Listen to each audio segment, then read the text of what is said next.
Do you have things in life that really annoy you? Maybe your neighbour's dog always barking.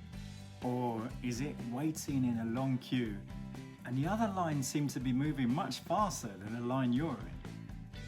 Or maybe there was a particular ad on TV that you find annoying.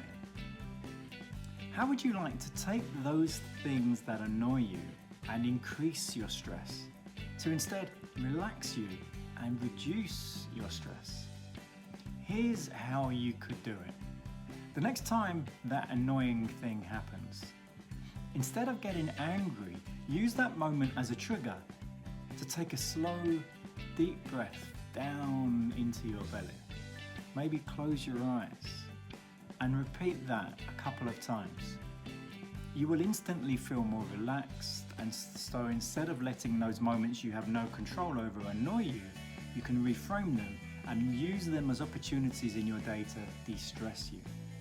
In the 5-week online workshop I offer, we work through many such habits to improve areas of your physical and mental health, including sleep, breathing, nutrition, movement, and mindset. Changing your mindset can make a big difference to your stress levels.